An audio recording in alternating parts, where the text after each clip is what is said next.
Over the last few years, lots of Renaults have been released. First, we had the Renault Megane, followed by the Austral, and most recently, I've done a video on the Renault Scenic, with cars like the Renault 5 due to come in the next couple of years. Plus, the existing lineup, for instance, the Renault Arcana and the Renault Clio, which I've already covered, have also had facelifts. And then we had the announcement of this. The Renault Capture will also be getting its facelift. But you may be thinking, Tish, that doesn't look like a new model. Well, it's not. This is the existing model. You see, in the world of cars, when they announce a facelift, that often means that they have some fantastic offers on the current cars. And considering we're still going to be selling this for the next few months, there's some great offers, which include finance as low as £220 a month and 0% offers. So I thought, why don't I show you all the features and figures surrounding the existing model?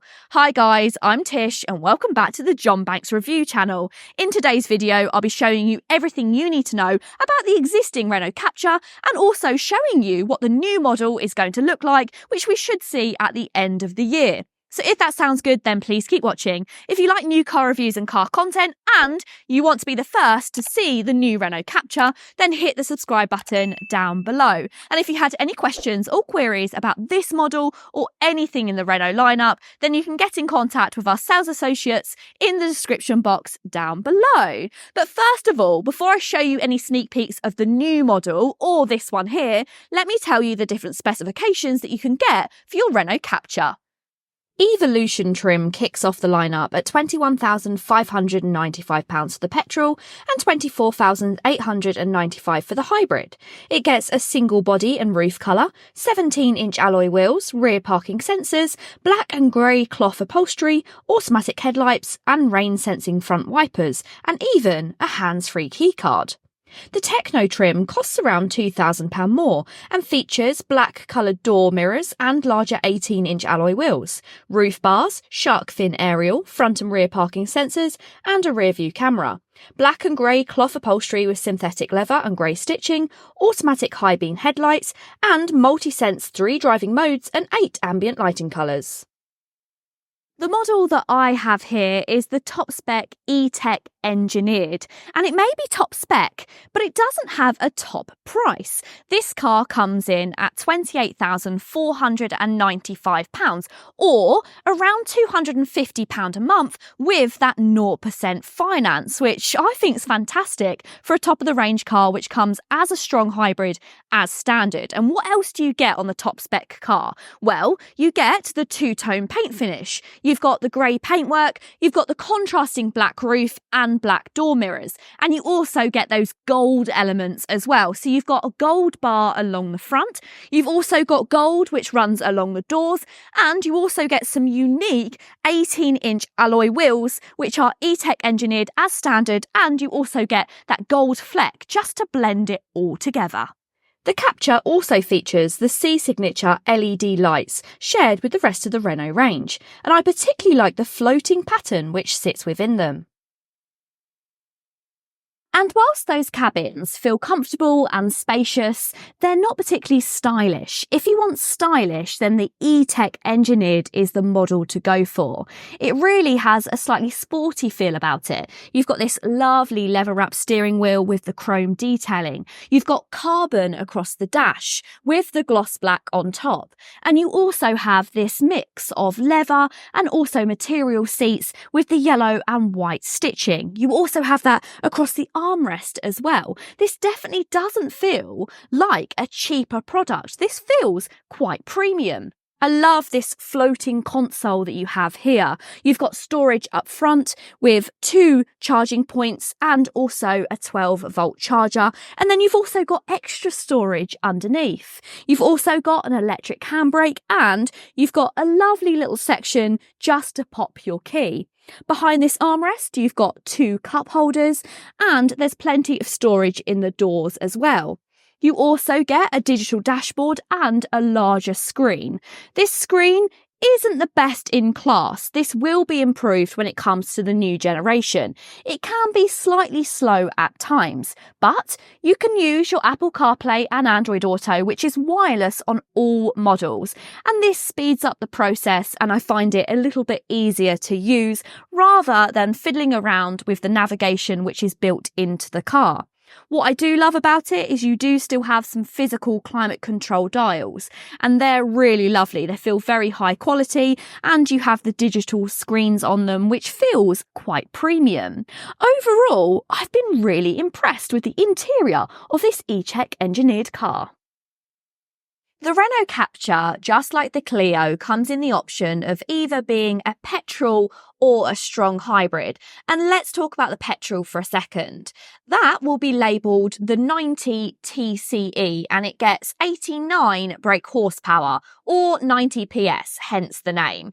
This matches many other rivals of small hatchbacks and small crossovers, and it's a good engine if you're only doing short journeys. The one that I'm driving is the strong hybrid, and that's going to be labelled the e-tech 145, and it's got 143 brake horsepower, or you've guessed it, 145 PS, hence the name. This is a system which is paired together with a 1.6 litre 4-cylinder petrol engine and also a small battery which assists with a little bit of electrification to get you a better mile per gallon figure, and it will run for short journeys in electric alone. I appreciate that the world of hybrid engines can be really confusing. What are all the differences? Well, I'm going to try and break it down as simple as possible. You see, there's three main types of hybrid engines: mild hybrid, strong hybrid, and lastly, you've got your plug-in hybrids. The mild hybrids can be found in cars like the Suzuki Swift. They're usually a small petrol engine paired together with an electric motor and electric battery, which are often quite small. The positives to the mild hybrid is the battery and also the motor help alleviate some of the strain from the engine, and they give you a bit of an oomph at low down speeds. They're also quite a lot lighter than the other hybrid engines, but the negatives are they can't run in electric alone. Who should be buying a mild hybrid engine? Well, I'd say mild hybrid engines are great for people who do a mix of journeys, who do shorter distances and longer distances. It will help give you a bit of added power, but you won't get too much noise from the engine. The second is the strong hybrid, like I've got fitted to this Renault Capture. Of course, the key difference is this can run in electric alone for lower down speeds and also around town and up to 70 miles per hour, but it will kind of flip between the two. The negatives, however, are they can be a little bit noisy. With this model being the hybrid, it comes as standard with an automatic gearbox, and this is also fitted with a B mode or brake regeneration mode. What this means is when you pop it into your B mode, it will lightly brake the engine as you come off of the accelerator, and this is to put some energy back into the battery. Although it does have to be noted that the B mode is quite subtle. In some electric cars, it can be referred to as a one pedal drive, as you just have to drive on the accelerator, and as you lift off, it will bring you to a full stop. However, in the Renault Capture, it's not quite as strong and it won't be as obvious. Moving around to the rear of the car, and the same C signature lights are reflected in the tail lights as well. And you have that same detailed design within them, which I really like. Something, however, which I don't like as much is the fake tailpipes. And unfortunately, on this e-tech engineered model, they're finished in gold, so they stand out even more. But what should make you feel better is the boot space. Now remember that this is a small crossover, but inside the boot of the petrol model, you get 422 litres. Or if you opt for this hybrid, that's reduced to 362, but it's still plenty of space. You also have a waist height load area, so getting items in and out is really simple. And with this false floor, it means you have a flat load area, and you also get some additional space underneath the floor, even in the hybrid, which I think is pretty impressive.